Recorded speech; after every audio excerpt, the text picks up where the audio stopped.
Hi, you guys. I'm Linda. The next part of our worship service is a little bit newer. We're calling it Glimpses of Grace. And what it is an opportunity for us to hear from individual members of our church family. I've asked them to share a short story from their life of a time where they were touched by the grace of God. It could be a moment that they experienced forgiveness, or maybe kindness, or perhaps they realized that they were stronger than they thought they were. I hope you enjoyed this week's Glimpses of Grace.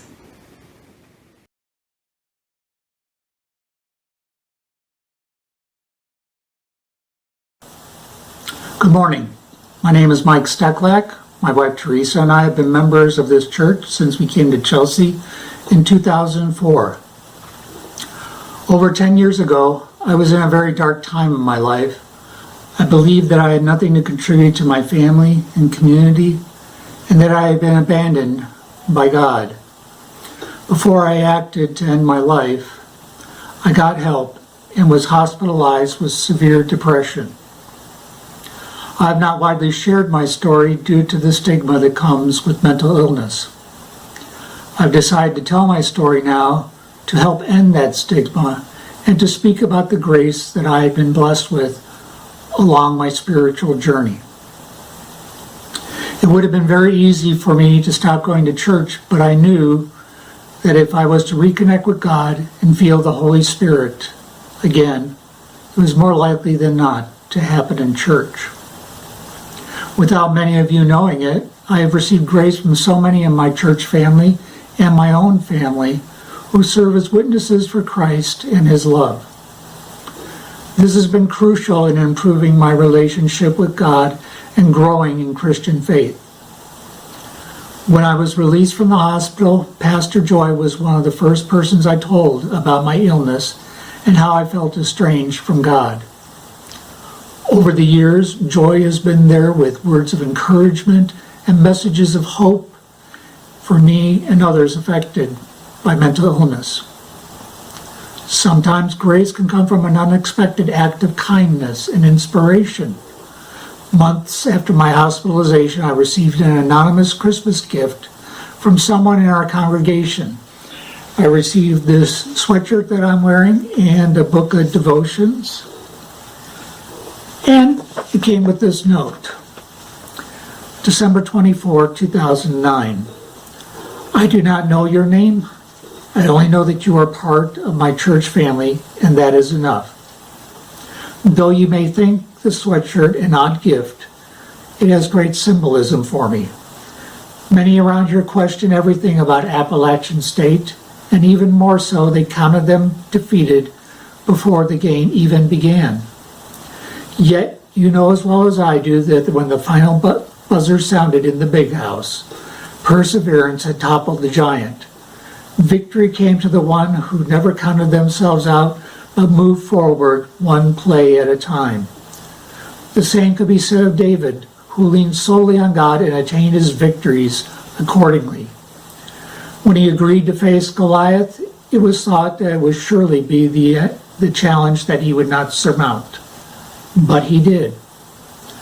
Whatever your giant may be in this present moment, may you always know the love of those in the church, the depth of peace, and the incredible hope to be found in Jesus Christ, and the victory that awaits you as you move forward with God. Merry Christmas, my friend. We are experiencing difficult times. Never have things gone so badly, so quickly for so many people. We are surrounded with the threat of a disease that we still do not fully understand. A world economy that is in ruins, physical separation from family and friends, racial and social justice issues that have always been there but have come to the fore again, sometimes violently, and the uncertainty of what the new normal will be. Every day we learn things that we should not take for granted and the things that are truly important. My message is this: you are not alone. You matter. The world is a better place with you in it. Have patience. Things will get better. Persevere and be resilient. Things will get better. Seek comfort and strength in God. Things will get better. Look for hope and grace in the midst of despair. There are people performing acts of kindness, grace, and bravery every day. Look for them. Take the time to thank them for what they do. It makes a difference. Perform your own acts of kindness and grace. It helps. Don't be afraid to ask for help. Mental health professionals quickly recognized the impact that the pandemic would have on persons with mental health issues and even those that hadn't yet experienced depression. The mental health community has been very proactive in getting information out to the public. In Chelsea, mental health has been identified as a community health issue for many years. Because of this, we are blessed with excellent behavioral health resources. There is information on the church's website under the Community News and Resources link on the front page. Thank you all. May God bless you, and may you stay safe and healthy.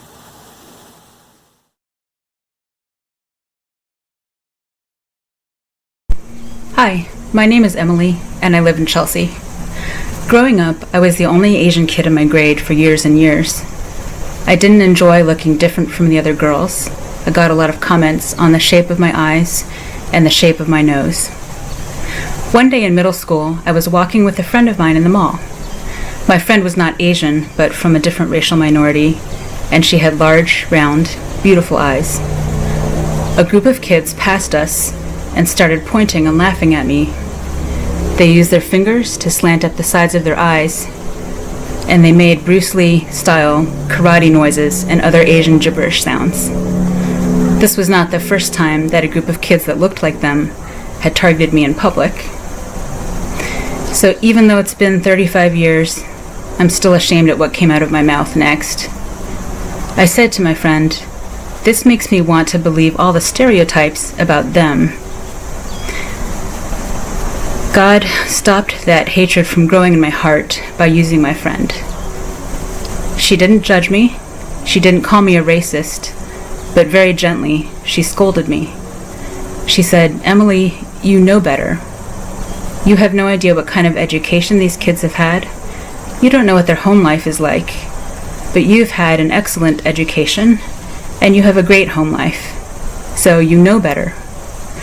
This brought me up short, and I knew that she was right. Of course, life has proved her to be right over and over again. I've had good friends in high school from that same racial minority group as my middle school tormentors. I had a great boss at work, one of my favorite college roommates. I've also had lots of negative experiences with people from other racial identities. I had a college professor who made fun of me in class with karate stories, and when I went to her office hours to ask for help with some test answers that I got wrong, she took great pleasure in refusing to help me. I've shown up for a job interview only to be looked at and told the interview was canceled and the position was filled. Now, I realize that these are small things in comparison to the racial hatred that others are suffering every day. And yet, a small act of hatred can trigger a response of hatred in the person receiving it. God is faithful and always brings back that memory to me of the time that I said something truly horrible and started to believe something truly horrible. He forgave me anyway, and he put a friend in my life to help me change and forgive. I'm grateful for this lesson from 1 John 2:9. Anyone who claims to be in the light but hates his brother is still in the darkness.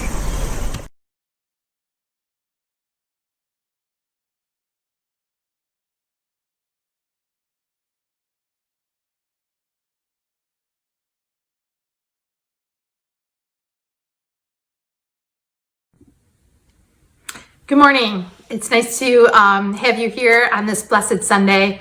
My name is Julie Deppner, and I was asked to share a glimpse of God's grace with you this morning.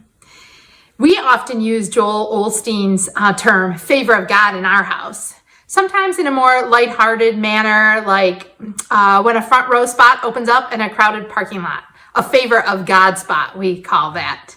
Other favors of God aren't quite so obvious, such as an unexpected job opportunity that I never knew I wanted or needed, but God knew. Looking back, I can see the many times God has sprinkled favors into my life's journey. These glimpses of grace are even so much more precious when realized days, months, or even years later. I'd like to share one of the most poignant glimpses of God's grace that I was blessed with.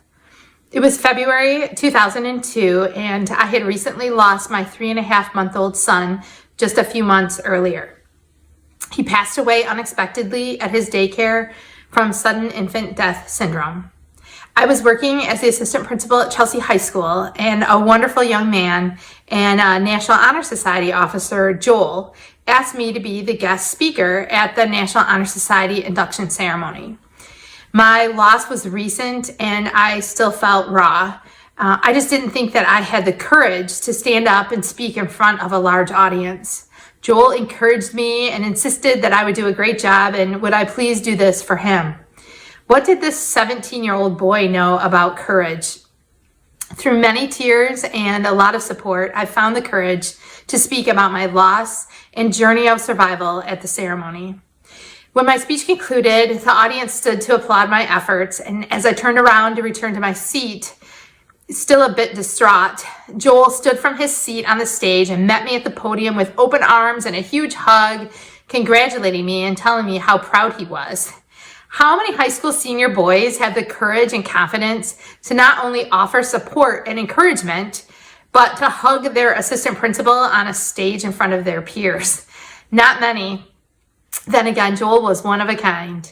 Joel went on to graduate with honors from Purdue University with a bachelor's degree in aeronautical engineering and was one of the most highly trained airmen in the Air Force.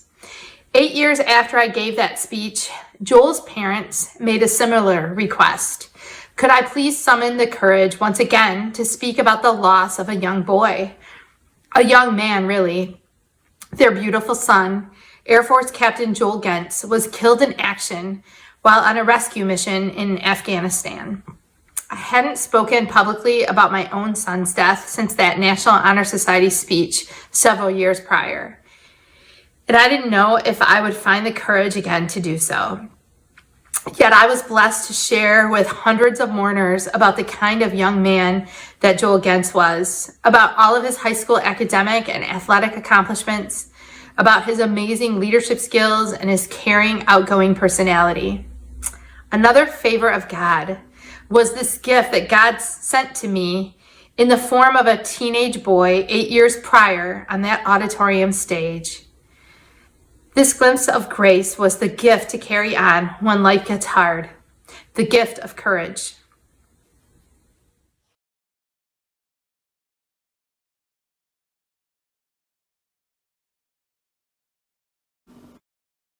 Hi, my name is Lauren Thompson and I'm in 7th grade, and for Glimpses of Grace today, I'm going to talk about how I found joy, connection, and cooperation in drama club.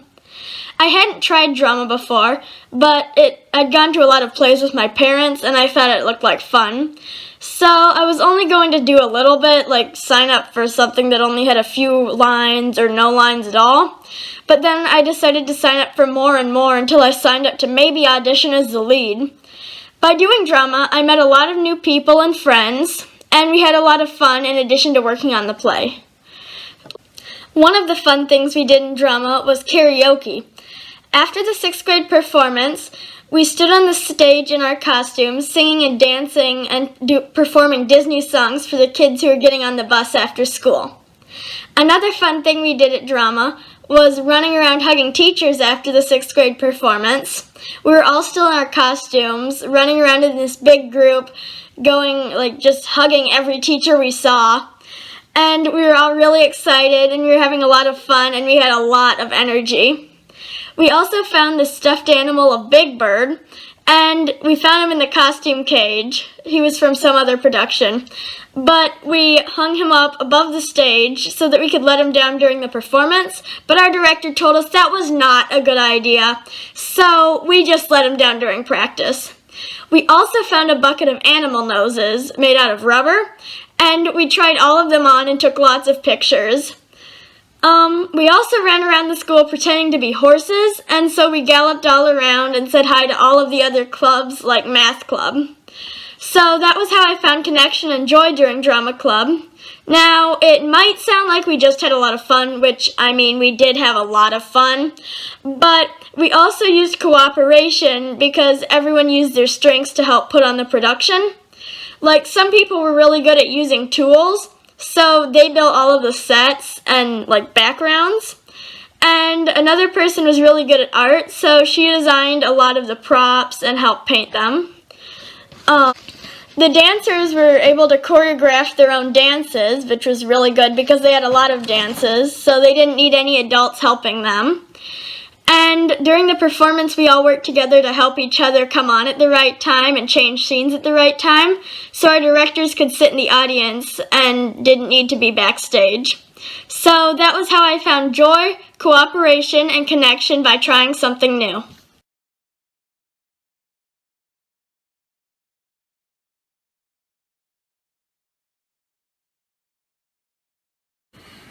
Hello, my name is Brian Bieber.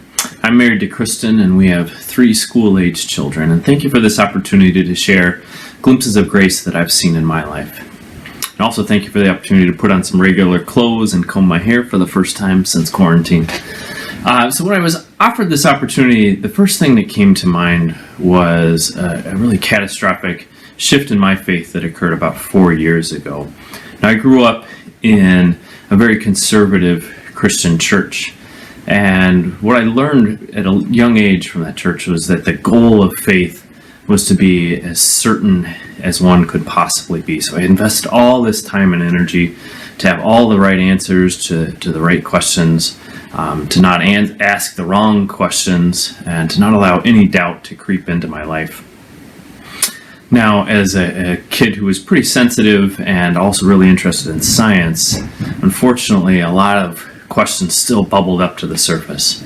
Questions like, I have this friend who's frankly much kinder and more considerate than I am.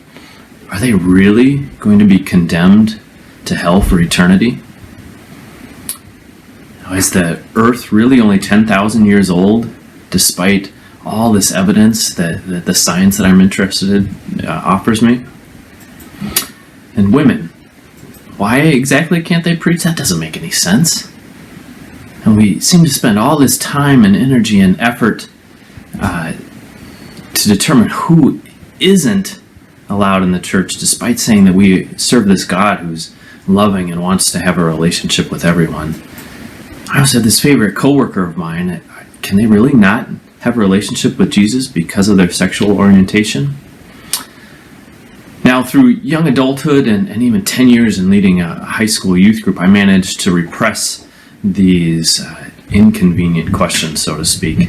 But about 4 years ago, I just couldn't do it anymore.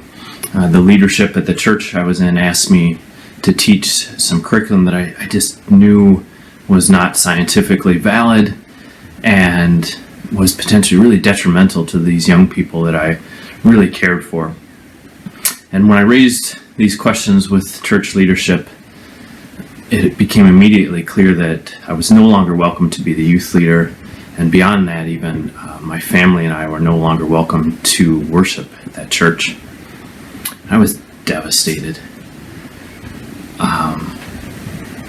It was an incredibly lonely experience, and the rejection that I felt was something that I had never experienced before, but it was something that I had really dreaded for all of my life, being in that sort of environment. And on top of all that, there was also this existential dread that I experienced, knowing that I really needed to deal with all this cognitive dissonance that I've been repressing for so many years. Now, in the midst of what really was a really dark period of my life, these glimpses of grace appeared, and for which I'm profoundly grateful. The first glimpse of grace that I saw was I stumbled across the writings and podcasts of a group of individuals that were oriented towards Christ, but were also unafraid to ask difficult questions, unafraid to really seek the answers to things that communities I've been in before were not willing to do. They were also devoted to love and justice and freedom. And for the first time as I listened to these, I felt like I wasn't alone. I felt like I could be myself, and it was just such a freeing experience. I'd love to chat with any of you about some of these, but some of my favorites are the liturgists and Rachel Held Evans and Richard Rohr, among many others. Another sign of grace that I experienced in that time was with my wife. One night she asked me, "Are you still a Christian?" And my heart started pounding and my palms were sweating, and I couldn't give her a real straight answer at that time point. I was afraid that on top of losing my community and all my friends, I was going to lose my marriage as well. But amazingly, through this process, our relationship has grown even closer, and we're more aligned spiritually than we've ever been before, and more assured, and I'm more assured of her unconditional love for me than I've ever been before. Now, the final glimpse of grace that I'll mention was walking through the doors of Chelsea First for the very first time and realizing that we were home. And we'd found a community that valued women and science and justice and love, and was committed to an open table where all were really welcome. And it's just never been the same since. I want to thank everyone who's been so patient and kind and gentle with us, and we really can't wait to be with you and worship with you in person sometime very soon. Thank you.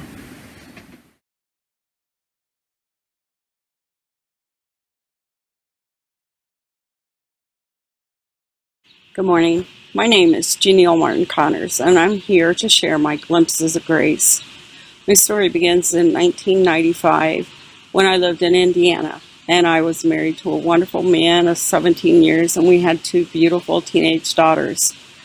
I knew my life needed to make some changes, and I knew it was going to be hard, but I also knew it was time. I sat my husband down one afternoon, and I told him I was gay. And then we sat our 2 daughters down and told them. It was a heartbreaking time. There were lots of tears. There was anger. There were many things. I also was a church secretary at a United Methodist Church there, and I was involved in many aspects of the church. I also coached softball for 17 years and was on the softball board. I was in a philanthropic sorority where I'd served as president and was really involved with that. I also was in the general things like bowling and euchre club and things like that. I knew that it was going to be hard, but I had no idea of the storm that lay ahead of me. When I decided that it was time and we decided we were going to get a divorce, I moved to an apartment and I took a job out of town. Then everybody found out why. And that was gut-wrenching. I lost everybody. I lost the entire church. I lost my friends. I lost a little bit of my family, not a lot. I had nobody left. I didn't have any of the friends who had been there always. The entire church turned their back on me, not one person. For the betterment of my health, we decided after some times that I should go ahead and move to Michigan. I had already met Janet, and it was better for me to just be up here with her. It was an adjustment, and I was sad, but mostly I was angry. I was angry at God, and I knew that I was never going to come back. I was never going to love God again. Never. I closed my heart. And then we moved to Chelsea. We moved here, and I agreed to occasionally go to a few things here at the Methodist Church in town. And when I did so, I still said, I'll come, but don't involve me in anything. And I meant it. I was angry at God. And then I kept coming. And then I joined a Bible study. And then I was in Material Girls. And suddenly, I was feeling love. And I was starting to open my heart to God again. Maybe God was okay. But I also figured out it was the church, and it was all of you who helped open my heart. I want to thank you this morning for being accepting of me, accepting of Janet, accepting of us. We've been together now 25 years, and we feel very loved. My glimpse of grace is you. You helped me find my way back to God again. If it wouldn't have been for your acceptance, for the openness of this church, I'm not sure that it would have ever happened again. But that's where it is. You are my glimpse of grace. You helped me find my way back. I thank you from the bottom of my heart.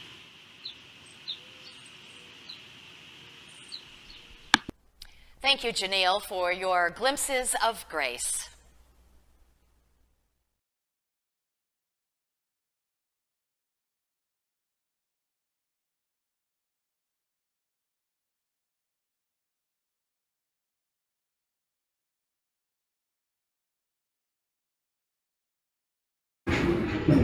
Hi, I'm Gary Packard, and my wife is Bernice Packard. Some of you may know us, and some of you may not, but we have been members of this church for a long time.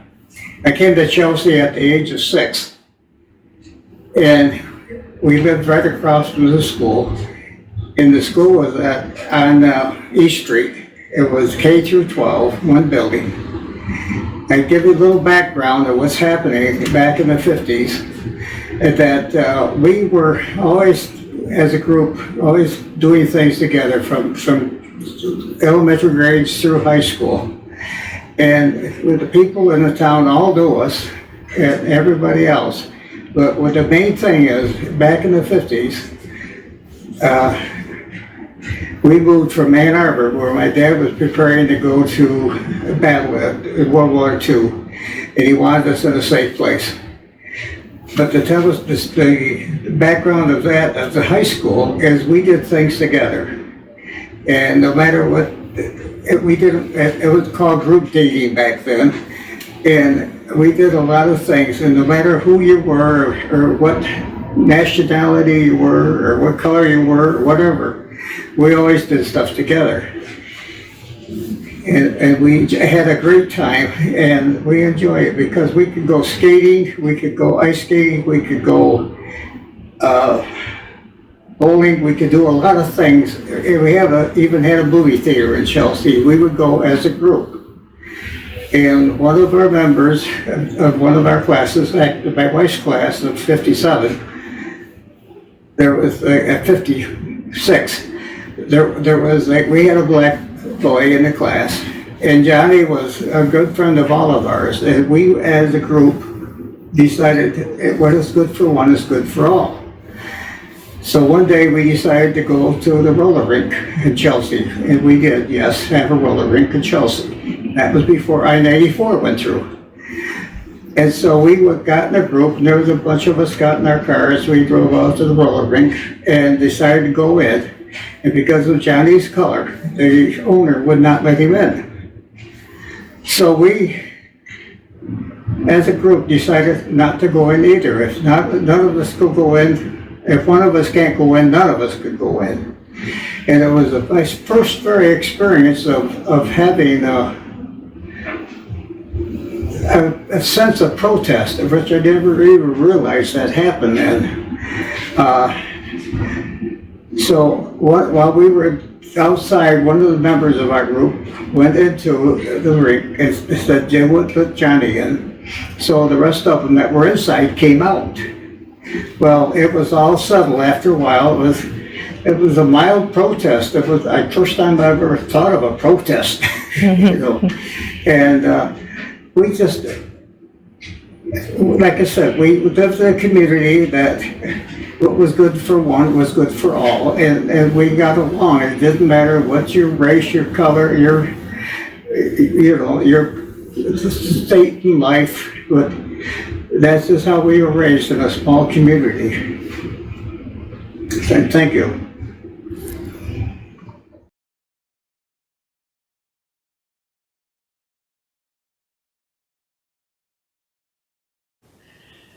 Good morning, I'm Max Plank, and this is my Glimpses of Grace story. It's happened one hot summer day in Harper, the jewel of south central Kansas. I was 18 years old. I was working at the Conoco station, run by these two brothers, and I was the third guy, so I had to do most of the work nobody else wanted to do. And in one day, one hot summer day, I performed the trifecta of stupidity. So first of all, in fooling around driving a car into the lube rack, I almost took off the legs of one of the owners when my foot slipped off the brake. My wet foot slipped off the brake and hit the concrete ledge there and just put a little scratch in Mrs. Yoder's brand new Ford Crown Victoria. Secondly, in the same Crown Victoria, I didn't quite get the oil canister on tight enough with the gasket. I did check it, but I didn't really see it. She drove it to a nearby town and shelled out the motor.